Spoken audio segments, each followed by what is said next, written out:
Então, mais uma vez, bom dia a todos.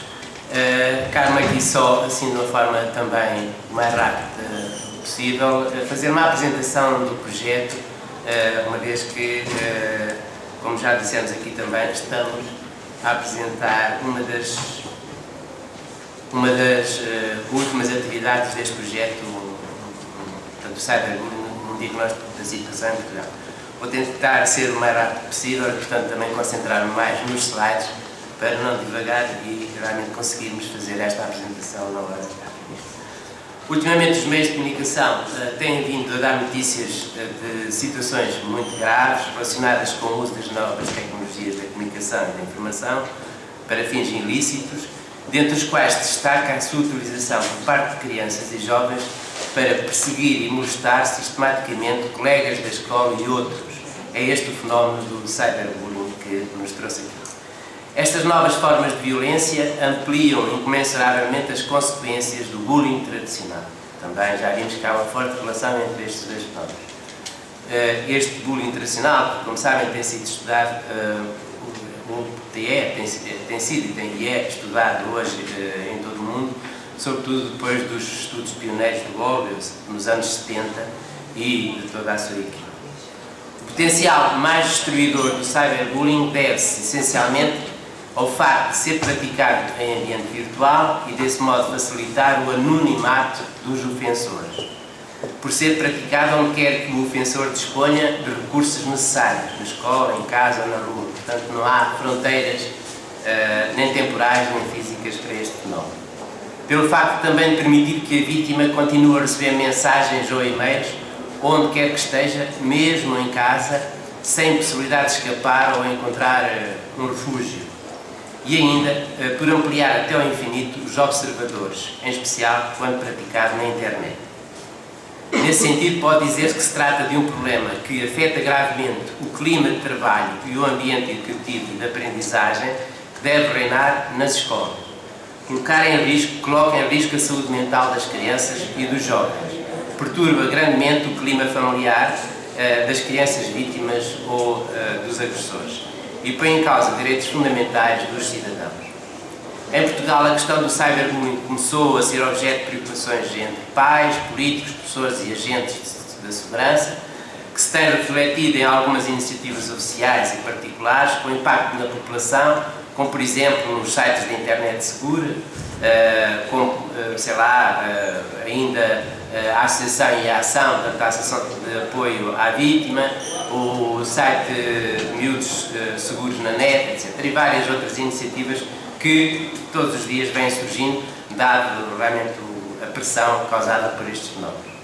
O fenómeno tem vindo também a ser objeto de atenção por parte de investigadores das áreas da psicologia, da sociologia, da ciência da educação, do serviço social, da comunicação, como já vimos, e poderíamos apontar, portanto, precisamente devido a essa investigação, já há vários trabalhos de natureza académica, como mestrados e doutoramentos, portanto, relacionados com o problema. Para além desses estudos orientados para a obtenção de graus académicos, haveria ainda que referir alguns outros projetos, como já foi aqui referido o projeto do Kids Online, o projeto COST e outros projetos, portanto, que começam a surgir já em torno da questão.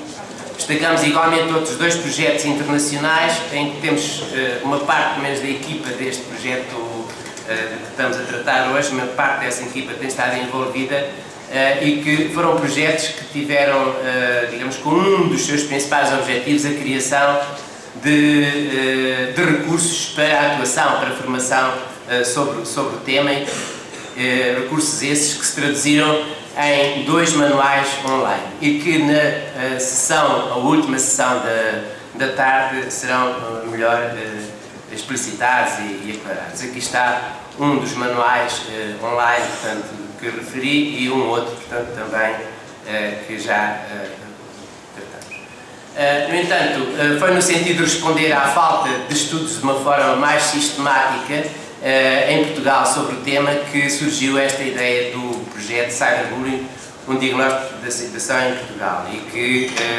reuniu 2 equipas, como também aqui já foi referido, uma da Universidade de Coimbra, tanto que com colegas que estão na mesa, e também uma equipa da Universidade de Lisboa que falarão, portanto, na primeira sessão da parte da tarde.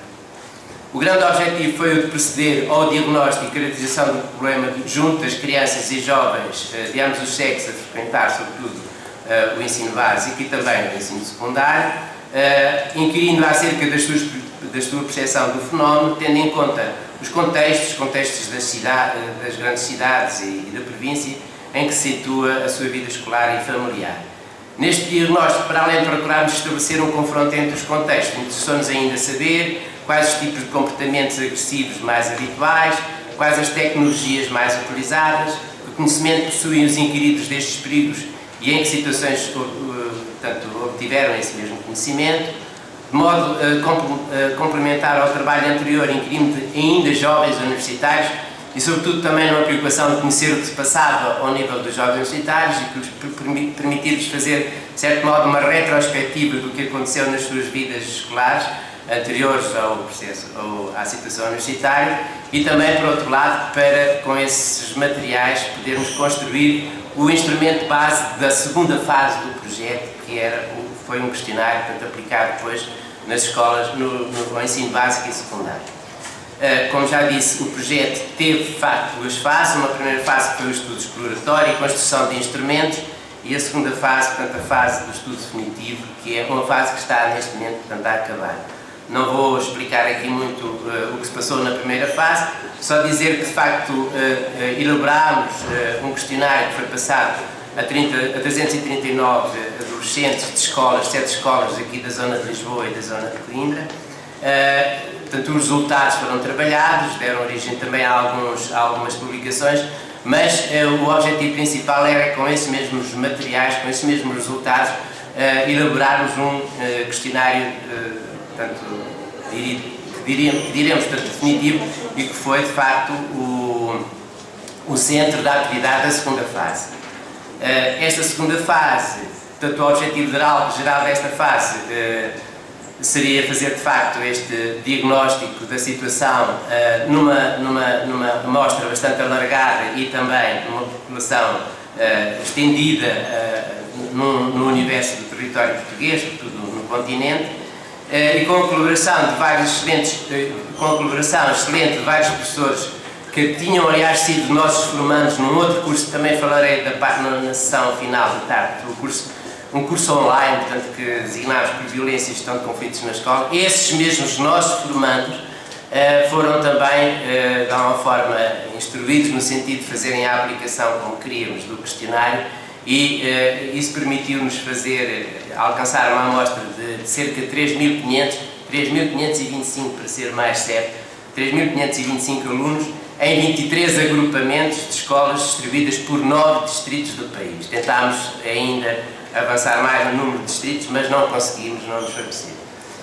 Nas diferentes mesas redondas deste seminário, daremos conta de várias análises realizadas por ambas as equipas sobre os dados do questionário definitivo, aplicado nesta segunda fase, havendo também oportunidade para darmos conta de outros dados obtidos, quer na primeira fase do projeto, quer em trabalhos paralelos e subsidiários do projeto, nomeadamente algumas teses de mestrado orientadas por membros da equipe.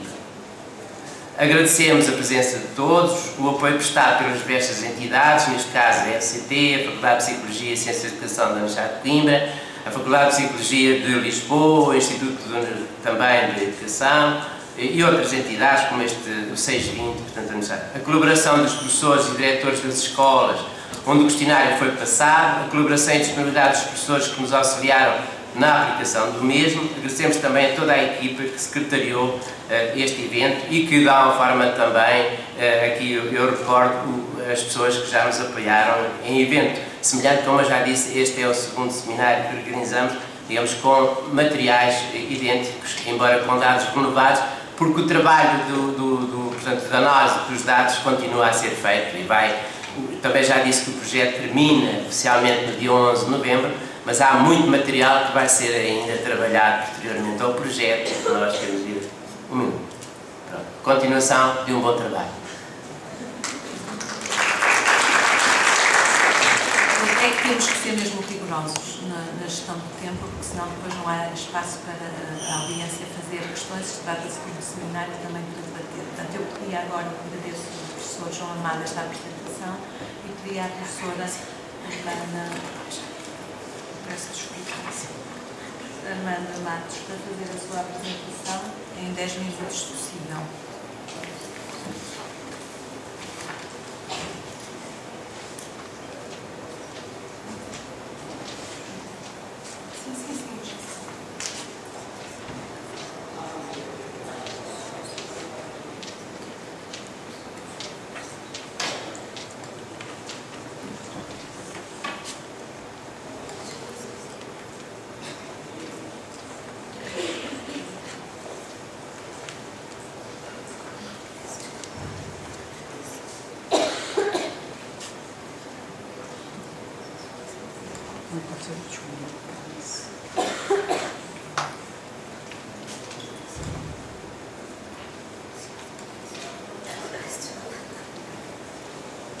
Então, bom dia a todos.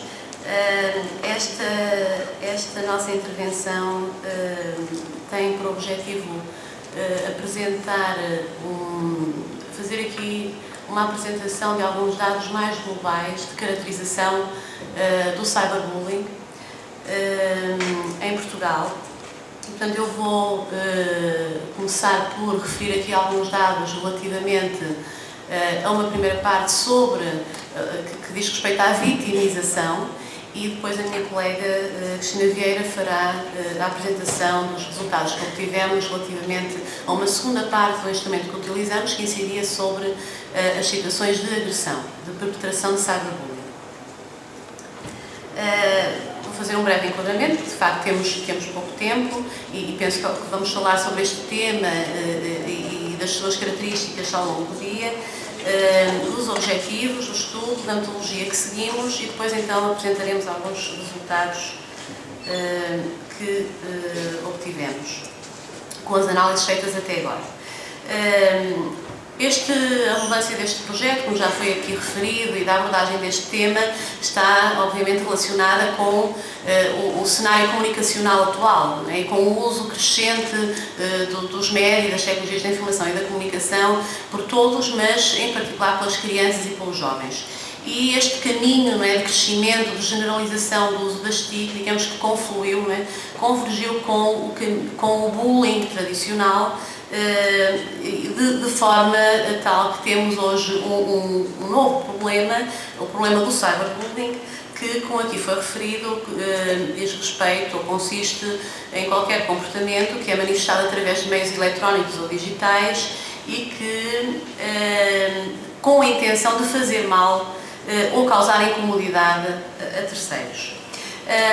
Este problema é relativamente recente e, portanto, existe ainda uma grande necessidade de desenvolver estudos, de continuar a investigação para o compreendermos e, a partir dessa compreensão, podermos desenhar iniciativas e projetos de prevenção e de intervenção. E foi também esta preocupação que esteve na base do estudo que desenvolvemos,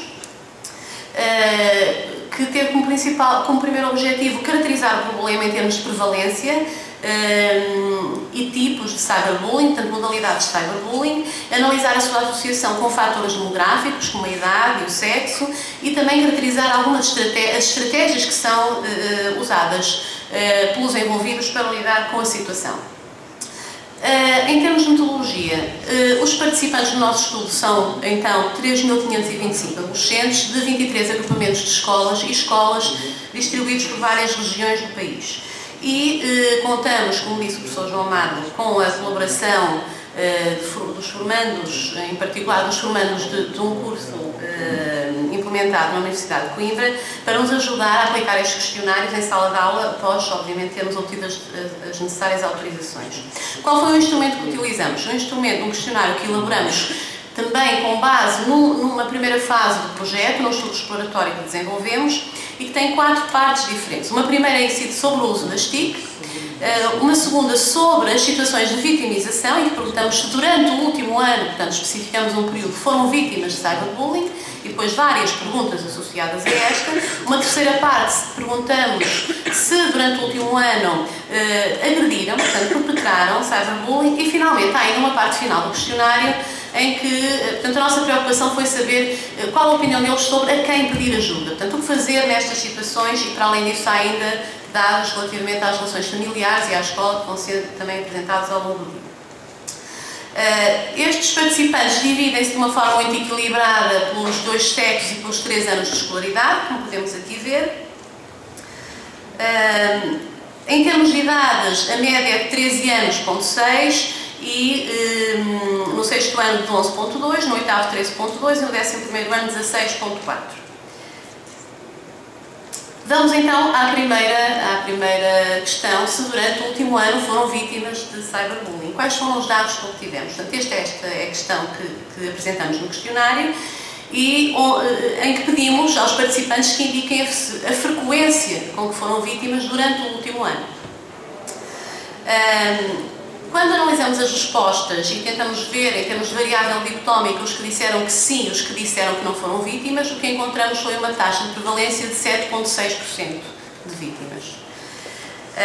Sabemos que há estudos com resultados muito diferentes, a nível europeu, a nível internacional, com resultados que podem ir de 1% a 50%, mas, por exemplo, na Europa as taxas de prevalência tendem a rondar os 10%. Nós aqui temos um valor ligeiramente inferior, mas os resultados também têm a ver com a metodologia seguida, a pergunta que foi colocada, se foi durante o último ano, se pergunta simplesmente se alguma vez foram vítimas. Portanto, há aqui diferentes aspectos, alguns deles metodológicos, que podem estar na origem destes diferentes resultados nos diversos estudos.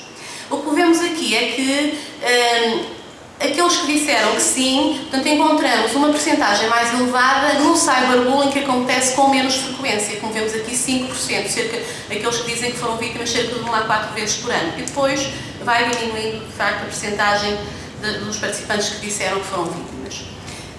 Tentamos analisar também as diferenças em termos de sexo e de ano de escolaridade. O que encontramos foi aqui também não há consensos e há estudos que apontam para resultados diferentes, maior taxa de vitimização nas raparigas, alguns não sugerem diferenças. Nós encontramos, de facto, diferenças significativas e uma maior taxa de vítimas entre as raparigas do que entre os rapazes.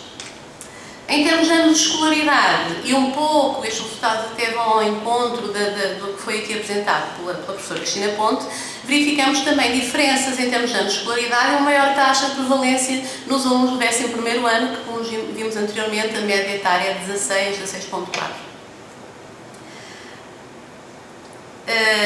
Temos aqui muitos números, eu só queria apontar para dois aspectos que conseguimos retirar, portanto, desta análise. É que parece que os rapazes, quando se lhes pergunta quem foi o agressor, tendem a indicar mais frequentemente que foi um rapaz ou um grupo de rapazes, e no caso das raparigas, as raparigas tendem a dizer que foi uma rapariga ou um grupo de raparigas com mais frequência. Temos que fazer análises mais finas para ver, de facto, o significado destes números.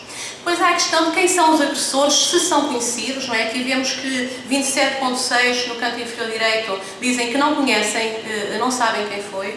E aqui, mais uma vez, quando perguntamos se eram colegas da escola, temos 26,8% que dizem que não sabem quem foi, mas depois temos 39,3% que dizem que sim, que são colegas, e 33,8% que não. Portanto, vemos que, apesar da possibilidade de anonimato, não é, que está associada ao uso das TIC, temos aqui uma percentagem elevada de vítimas que dizem que são colegas da escola, o que, face àquela questão de o cyberbullying acontece em todo lado, quem são as responsabilidades, onde é que é importante intervir e pensar sobre este problema, aqui vemos, de facto, que o contexto escolar é importante.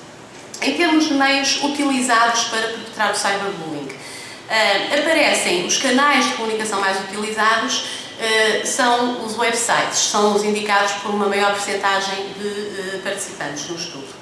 Os websites que incluem as redes sociais, o YouTube, o Facebook, o Wi-Fi. E a seguir os SMS e as chamadas telefónicas. É interessante depois refletir sobre isto, relacionando com o impacto que o cyberbullying pode ter, porque conforme os meios utilizados, alguns estudos indicam que o impacto pode ser diferente. E quando, por exemplo, imagens estão envolvidas, ou chamadas telefónicas, ou contacto mais privado, mais próximo entre a vítima e a pessoa, parece que o impacto é maior, segundo alguns estudos. E, portanto, estes números também nos fazem pensar. Em termos de comportamentos, temos aqui uma grande diversidade de comportamentos e o que vemos é que as formas de cyberbullying, as modalidades que são apontadas por uma maior percentagem de vítimas, Então, estamos aqui a falar das vítimas, aquelas que indicaram estes diferentes comportamentos. Vemos que 71,8% das vítimas referiram o envio de mensagens com ofensas, insultos e calúnias. E depois também as mensagens a abusar, portanto, o tipo de assédio, de harassment, aparece aqui com uma forma frequente. Também a revelação de segredos ou de informações privadas, com 39,8%. Mas também a denigração, portanto, o enviar boatos, rumores acerca de alguém para prejudicar essa pessoa. Entre outras, eu vejo aqui a menção em que se perseguiram de forma repetida por 26,7%, portanto, que é já uma forma que envolve ameaça, não é? Que pode causar medo, uma forma grave, também é bastante referida. E agora vou passar a palavra à minha colega para apresentar os dados relativamente aos agressores. Bom dia, e continuando então a apresentação dos nossos resultados, esta segunda parte do questionário colocava a pergunta: alguma vez praticaste cyberbullying durante o último ano? Ou seja, alguma vez foste agressor durante o último ano, ou agressora? Então, mais uma vez, a pergunta é exatamente feita como a anterior, e se dissessem nunca passariam para a última parte, se dissessem que sim, ou escolhessem alguma destas alternativas, continuavam a responder ao questionário. Então, a prevalência que nós encontramos foi de cerca de 3,9%. Cerca destes 3.385 casos da nossa amostra, e retirando os omissos, 138 adolescentes disseram-nos que já alguma vez durante o último ano tinham praticado cyberbullying. E aqui temos, em termos da intensidade com que o fizeram, mas 1 a 4 vezes por ano foi a resposta mais comum, dentro daqueles que disseram que alguma vez tinham feito. Depois, ainda comparando os sexos, verificou-se, tal como os estudos têm, ainda que não haja consenso neste domínio, mas os estudos tendem a mostrar que os rapazes de facto tendem a ser mais agressores do que as raparigas. E no nosso caso as diferenças foram estatisticamente significativas entre os sexos, sendo que encontramos 82 pessoas do sexo masculino que disseram que tinham sido agressores, contra apenas, não é apenas, mas contra 56 raparigas que tinham dito que fizeram a mesma coisa. Ao nível do ano de escolaridade, também houve uma tendência para, com uma correlação positiva, digamos assim, entre o ano de escolaridade e a taxa de prevalência. No entanto, não encontramos diferenças estatisticamente significativas entre o 6º e o 8º ano, apenas entre o 6º e o 11º e o 8º e o 11º. Ressalta então a ideia de que os mais velhos, com outras capacidades cognitivas, também são eles os que disseram praticar mais tipos de agressão via cyberbullying. Depois, mais uma vez, tantos dados, mas o que é que eles nos mostram? Mostram-nos exatamente aquilo que a minha colega disse em relação quem é que eles achariam que tinha praticado na altura cyberbullying contra eles. Agora é em relação às vítimas, quem eram as vítimas deles. Então, os dados mostram que os rapazes tendem a praticar mais cyberbullying para com outros rapazes e as raparigas tendem a praticar mais cyberbullying para com as outras raparigas, e também, quer individualmente, quer em grupo, os rapazes para com rapazes individualmente ou em grupo, e as raparigas quer para com raparigas, quer individualmente, quer em grupo. Provavelmente isto traduz algumas características das relações interpessoais estabelecidas durante esta faixa etária, porque habitualmente os rapazes tendem a ter maior número de amigos do mesmo sexo, rapazes, e as raparigas maior número de amigas do mesmo sexo, ou que talvez esta seja uma possível explicação. Mas, como disse a minha colega também, falta-nos fazer análises mais finas, tanto neste domínio como noutros, que o questionário tem uma imensidão de informação que é ainda por explorar.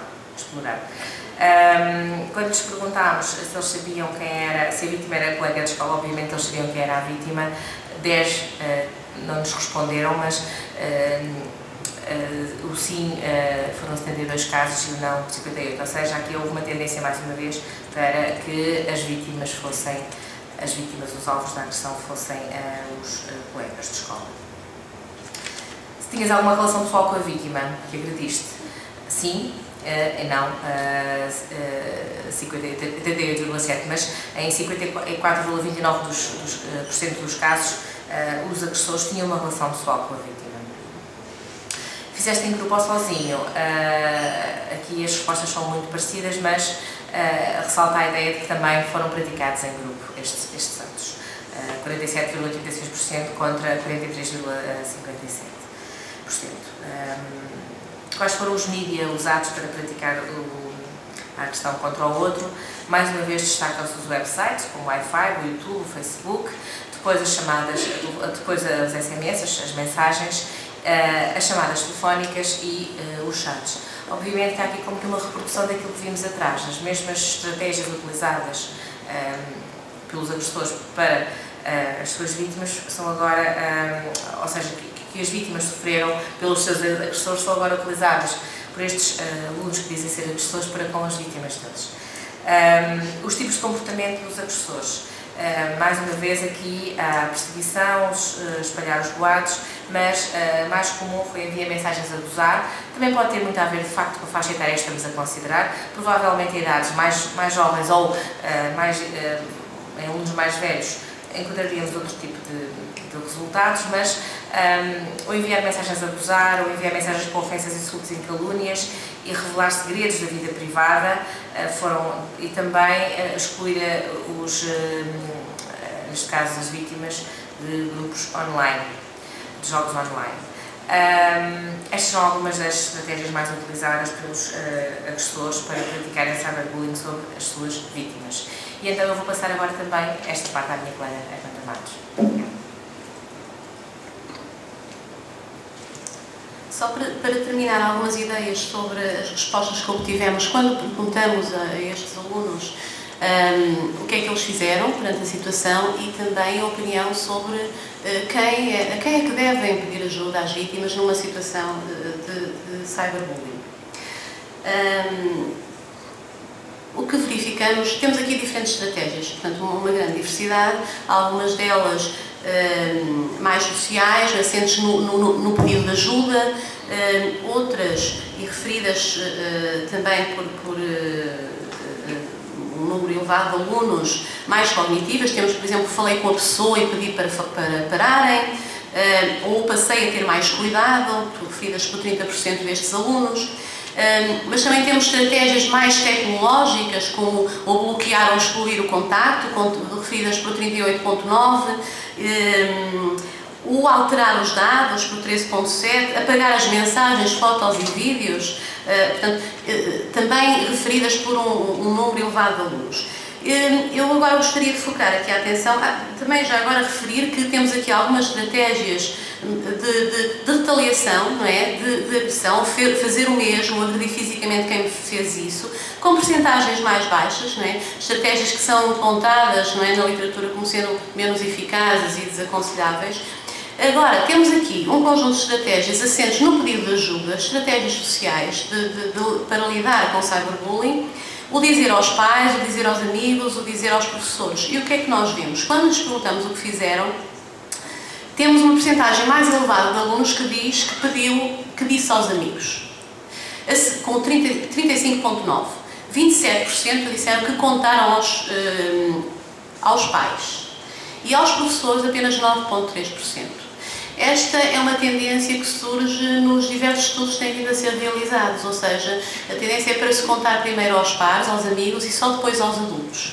E as razões para isto podem ser várias e também merecem alguma reflexão.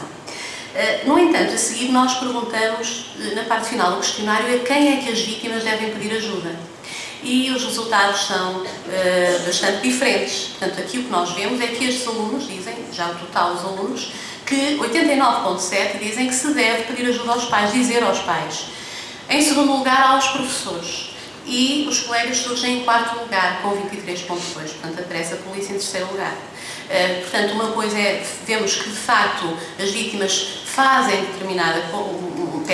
usam uma determinada estratégia, mas o que pensam que se deve fazer é diferente. E o porquê, não é? Também é uma questão para nós refletirmos. Finalmente, eu já referi estes resultados de outros estudos para situar as taxas de prevalência que nós encontramos. Eu terminaria só dizendo que estes dados também apontam para algumas estratégias e muitas outras, não é? Mas, em primeiro lugar, e também como já foi aqui referido no início da manhã, que não se trata apenas do uso dos média, não é? E de aspectos negativos do uso dos média, a questão está em como utilizar os média. Portanto, uma estratégia-chave para prevenir este fenómeno passa por criar experiências, oportunidades de aprendizagem, não é? Que promovam uma utilização positiva dos média. E também é importante a consciencialização acerca da importância de se criar um ambiente, um clima em casa e também na escola que facilita a denúncia e que facilita às vítimas, aos observadores, né, aos envolvidos, contar aquilo que se passa. A articulação entre os diferentes contextos, não é, entre a família e a escola, porque vemos de facto que são importantes todos eles, e trabalhar, não é, de uma forma muito global no sentido de prevenir este problema, evitar que ele aconteça, porque isto é de facto o mais importante. Muito obrigada.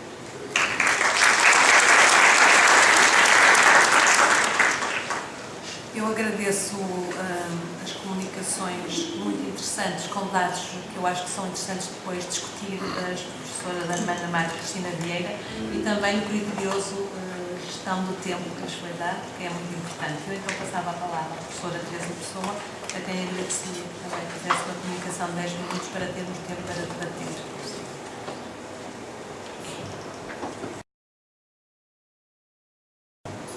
Bom, em primeiro lugar, agradeço a autorização, a possibilidade deste encontro, o segundo dentro deste projeto. Agradeço ao professor João Amado a liderança deste time de cyberbullying e agradeço à professora Guilhermina por moderar este espaço, este tempo de conversa, e no fundo eu vou sintetizar ou apresentar os dados até aqui trabalhados de outra forma, no sentido de tentar perceber se de facto, ou como, que variáveis poderão ser eventualmente importantes para tentar desenhar perfis. Haverá perfis de vítimas, haverá perfis de agressores e de variáveis que poderão ser importantes. É evidente que estes dados que nós vamos apresentar, ou que eu vou agora apresentar, são dados ainda, são os primeiros olhares que são necessários. Portanto, a amostra, como já viram, é uma amostra muito grande e são, de facto, os primeiros olhares para os dados e tentar perceber que variáveis poderão ser importantes e terão que se experimentar se são significativas ou não para o desenho deste perfil. Portanto, a ideia do cyberbullying é um fenómeno de jovens para jovens, sejam os jovens de 7, sejam os jovens de 77. O estudo já foi falado, portanto não vou explicar mais sobre o questionário, nem também da amostra, a representatividade dessa amostra e a envolvência de escolas e de professores que nos ajudaram, portanto sem eles nada deste trabalho teria sido possível.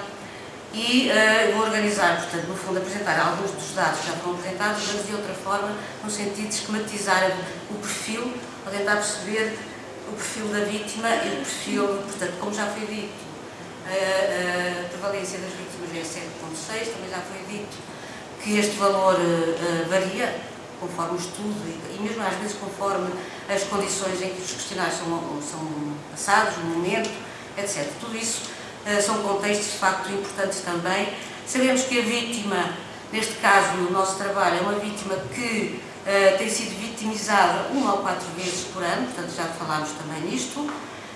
Outros estudos, portanto há outro estudo muito interessante de 2009 feito na Bélgica sobre os perfis e vamos tentar, portanto este trabalho, estes dados vão ser organizados com a equipa de Coimbra e de Lisboa no sentido de um texto sobre perfis e será sempre interessante tentar comparar resultados obtidos por outros investigadores num mesmo tema. E, portanto, as prevalências são diferentes, os dados são diferentes. Também podemos dizer que a vítima, como já foi dito, são raparigas, não é? A maioria são raparigas, não é? Nem sempre os textos ou os estudos feitos são coincidentes. No nosso caso, portanto, as vítimas são normalmente raparigas. As vítimas, no nosso caso, também encontram-se sobretudo no 11º ano, embora isto aqui tenha que ser também alguma análise muito mais fina, porque depende muito, já vimos, ainda ontem estivemos em Coimbra, numa defesa de mestrado, em que o trabalho foi feito com 2 escolas, uma de Coimbra e outra de Ancião, e os resultados depois não batem certo, não é? Portanto, o contexto da escola, do nível socioeconómico dos pais, tudo isso é muito relevante neste tipo de trabalho, a forma mesmo até como os questionários são passados. As redes sociais, portanto, eu diria que é a zona de conforto dos jovens, não é? É aqui que os jovens se sentem confortáveis e para trabalhar aquela fase fundamental, muito falada por Erickson, da socialização. É muito importante, como já foi falado também pela professora Cristina Ponte, o trabalho, as interações que aqui acontecem, não é? E a forma, e as regras, e a etiqueta que é construída com a ajuda dos pais e com a ajuda das escolas. Portanto, isto é um trabalho, de facto, muito interessante aqui a ser feito. A vítima, normalmente, também é uma pessoa que utiliza bastante a internet. Aliás, quem não utiliza hoje, portanto, mesmo a nível da faculdade e das escolas, todos os miúdos têm, ou quase todos, ou muitos terão a internet no telemóvel. Portanto, quase todos os dias eles utilizam a internet, estão conectados, digamos assim, e mesmo muitas vezes dentro da sala de aula. Quando nos perguntamos, de facto, às vítimas, e aqui pode residir um aspecto que eu acho que é curioso, que é se era ou se não era um colega de escola, a maioria diz que sim. Mas depois estas são variáveis que acho que são interessantes de ser exploradas. Embora a maioria das vítimas diz que sim, que era um colega, perguntamos se tinha alguma relação especial com esse colega ou com essa pessoa, a pessoa diz que não. Portanto, são dinâmicas que são interessantes de explorar. São pessoas da escola, é por aí que se faz a socialização na maior parte dos jovens, mas também, e também na internet, portanto, mas não tem uma relação muito especial. Portanto, neste caso, a maioria não. É claro que também há muitos que sim. Já vimos também que o comportamento das vítimas, portanto, elas são alvo de ofensas, mensagens, portanto, de assédios, de denegrir imagens de autoestima, portanto, há muita violência, portanto, as vítimas são aqueles que arriscaram e, como dizia a professora Cristina Ponte, não petiscaram, portanto, têm danos, não é? Portanto, estes são, de facto, as vítimas.